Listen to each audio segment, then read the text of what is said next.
Alrighty guys, how's it going? Been about another day or so. And didn't get out here Friday. And now it's late Saturday night. I'll let the shop get cold. I don't know, ever since about 7 o'clock I've just been feeding the stove wood like crazy, trying to get everything warmed back up. Everything's still what I would consider, especially if you pull a drawer out and touch tools or anything, it's going to take a little bit to get warmed back up. Good news is I did manage to get the port work done on this, and I got a exhaust deflector, heat shield, whatever, made up to. I modified an X-Torque one for this one. I used my 372 one as a template. About the only difference is it's got a little bit curved lines and it's got a ridge right there, but shouldn't hurt nothing. Show you the port work. My hackery.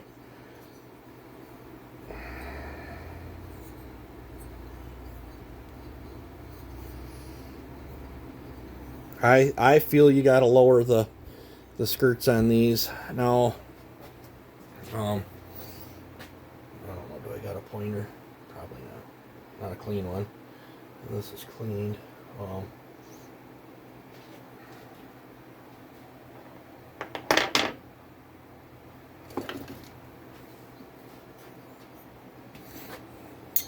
I know some people like to go in here and cut this out. I like a radius. That really does keep the torque up in these things. From what I've found, if you cut these out flat where they're just a straight wall, you lose that arch in there, and they become very peaky and a little bit sluggish off the throttle. They just don't, after you get them wound up, they're not too bad. I know that's another thing too, is the long. I like it. I didn't really widen this any. All I did was kind of reshape it, polished up the exhaust, cut about, I don't know, 45, 50 out of the chamber, set the squish, ran the transfers at 120, and they're two different angles. The primaries, one's close to the exhaust or straight out. Well, straight down. They're angled towards the intake. You don't want them straight out across, because you'll just blow your charge out the exhaust and lose power. But the secondaries are angled up and back towards the chamber, like I like to do. Covers both areas on these. These are dropped. You can see I already cut the chamber on my 371 cylinders. You can see, how much I changed them. Now, depending on port shapes, I can give you guys numbers. To me, numbers is not really that important. What numbers are important for, to me, is repeatability. I know I can use this wheel setup, and I've already proven that on them 4 that I built back to back for that one guy. He had Joe pull all them, and they were all within 1/10 of a horsepower from each other. I want to say it was like 8.3 to 8.4 on 4 different builds. 4 different, let's just say 4 different generations of cylinders. Some were the Mollies like this, and some were the Gordellis or whatever they were. Port shapes and flow is more important than numbers. Numbers are just for repeatability for me, or for, I guess, like a beginner or whatever, not to overshoot, because and when I mean port for flow, I like the velocity. You can overport a cylinder and dump the velocity and have a piss poor run and saw. You can go too high on your exhaust and have a piss piss poor running saw. You can go too low on your exhaust and have a piss poor running saw. What's cool is to be able to, like if I port for a low roof, I have to port totally different than if I port one for a high roof. There's a cause and effect, and this build should be between 8.3 and 8.5 horse, depending on the muffler mod. I'm gonna run a little bit more restricted muffler with screens and stuff on this one than I typically run, so I would expect this to be closer to the 8.3 range. But 100, 120, and where the intake lands after machine work will net you that. Actually, I can check my intake here.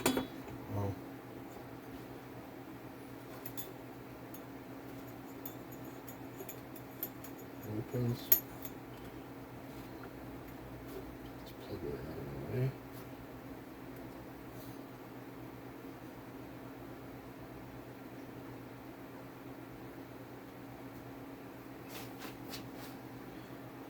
We're at 75, 76, 77, just like I figured it would have when I talked about it the other day. And that dropped a degree just for me going in there and reshaping the bottom and cleaning it up. But that build with proper flow work and angles and exhaust port shapes, your exhaust port shape will play havoc. If you guys are in there porting and you're doing lumpy bumpy transfers and lumpy bumpy exhaust and crummy textures and so on, that will have a dramatic effect on how the saw will run. Just a second, let me pause you guys. I figured I'd snot that thing out off camera.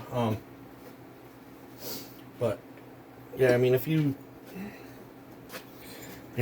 and I freehand these, but I mean them are pretty straight. I've seen people where they go up in. See if you guys can get. Now I like on the 372. Sometimes I'll do these edges square. Sometimes I do them round. I like an oval texture on my 372s. I just think they run better that way for me, at least with all my dyno testing and test cutting and all that.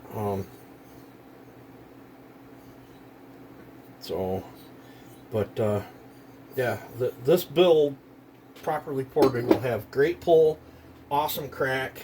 It's what I call an excellent firewood build. I know some people say they build logging saws and other people build race saws. I don't build a very good race saw. My builds are typically what I call a firewood saw, and I want good chain speed, nice snap so you can knock the limbs and stuff off, and I still want it to have enough torque where you can buck and fell the tree. Like if I was tailoring a saw where it was just falling trees, I would build it slightly different than one that I cut firewood with. A tree felling saw, I want uberous amounts of torque. Just so I absolutely hate a saw that stalls out in the cut when you're trying to fell a tree. Drives me bonkers. I don't care that it'll spin to the moon. I'd rather have that overabundance of pull. And for a firewood saw, I try to give them the best of both worlds. But this should be a very good running saw. And whether you run a single ring piston like this or a dual ring on the dynos, I've noticed no difference. If it is a difference, it's on the hundredths. But I do know a twin ring, you can run it a lot longer before having to pop it apart and re-ring it than you do with a single ring. But yeah, so this should be a pretty fun, zippy, awesome saw. I know I've done 7 or 8 of them just like this. Some with single rings, some with twin rings, and the guys that got them absolutely love them. I know the one gentleman, he calls his a 660 killer because he cuts with his buddies. It's got 660s, and the 372 I built him just absolutely clobbers the crap out of the 660s, which I think is funny. It's always fun to go out and cut with a much lighter saw, one that's zippier than a bigger one. But now, if you rework a 660, yeah, they'll clobber these 372s. And little stuff, probably it's touch and go. But in sporting 36-inch bars and a big old piece of 40-inch oak or whatever, yeah, you can get a 660 to outpull these. But it should. 92 cc's versus 72 cc's or 71 cc's. But I get asked all the time too, if I do the 2 series piston swaps. I've done a few of them in big bores and in standard bores, and all the testing I've done, they made less power than this piston. If you just use the 371 piston, it will make more power, noticeable more power. I've done the same numbers,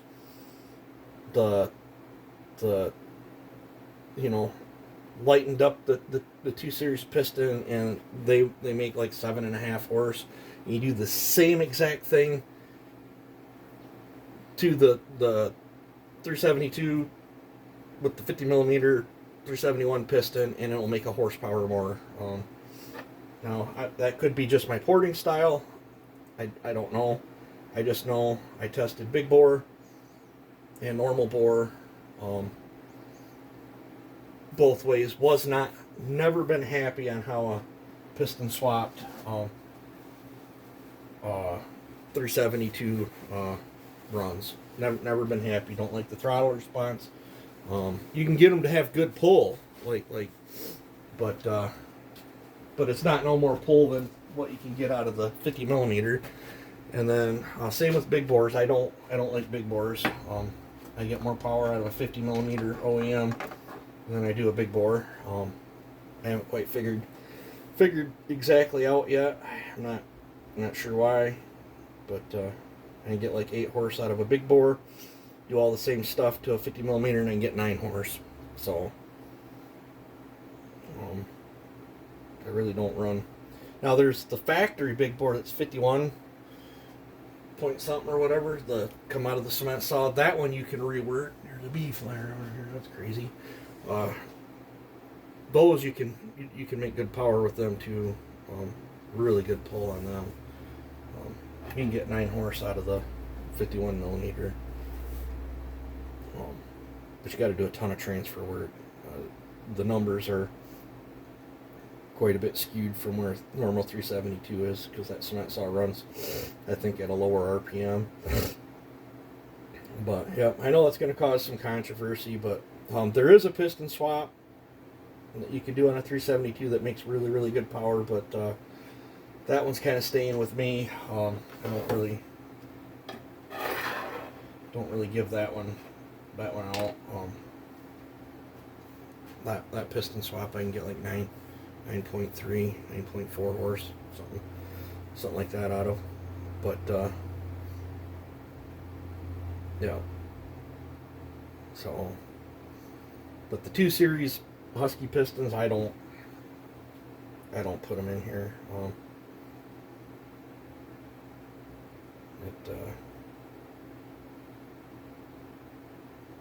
I ain't quite figured out exactly why they don't work good. I got an idea, but it's hard to say. Just like I won't cut windows in these and cut this bridge out on these either. I think versus that open piston with this, I think it creates a better seal as that piston's slamming down, because these are bottom fed. I think it pushes a harder charge up the transfers, is why I don't think the 2 series pistons work as good. But and for this, typically if I wanted to get a little bit more, I would run a 50 millimeter steel wrist pin, like out of a 400, 044, 440, something like that, 441. But I don't have any more steel wrist pins right now, and then I would typically lighten up the inside of it. But this is going to be a work saw. This guy will be totally thrilled with how this thing runs. I'm for sure and for certain on that. But yeah, I do got all sorts of cases and stuff going on in the parts washer, and I tore that 371 down. I'm trying to find the absolute best of the best of the best so I can build that 371 really, really nice. Because I'm waiting on parts, but I'm going to try to get this one done, and then while I'm in between washing parts, I'm going to be going back into the 7310 and bleeding some compression off. I got a pile of parts on the gas parts washer over there. I got this guy's stuff all piled up over here. Started on that, and I've got a Farmer Tech cylinder over there that I got to cut the nickel out of and then start cutting the chamber on that for a different project. Figured while I had everything set up to cut chambers, I was going to go ahead and cut that Farmer Tech chamber while I was at it, just to get it done and out of my hair. But yep, so if you guys port them right, these things freaking power like crazy. This is a awesome chassis. Husqvarna shouldn't have veered away from it. They were dumber than a box of rocks for freaking trying to use the same lower end and turn it into an X-Torque. That big, heavy, honking X-Torque piston. That's what happens to every one of them. The crank bearings go out. The cranks will actually separate and spread apart. All kinds of stuff. Them X-Torques just don't hold up because the piston's too heavy. But I'm going to call this a video. I've blabbered on here enough. So for those that want to know, cut band, set squish, 100, 120, 77. If done right, you can expect between 8.3, 8.5 horse. Probably in the 8.7 range if you tailor a pipe or an exhaust just right to it. But in this, it'll with just a single 1-inch outlet on a factory muffler, like it's sitting on the stove, I'm not grabbing it, but just a single 1-inch outlet added to the factory exhaust, it'll make 8.3 horse. I've had 6 of them pulled that way. So yeah, so let me know what you guys think of my hack work, and hopefully I can probably won't put this together. I should at least get the top end on it so it goop can set up overnight, but I don't know. But the hard part's done. So you guys take it easy and have a good one.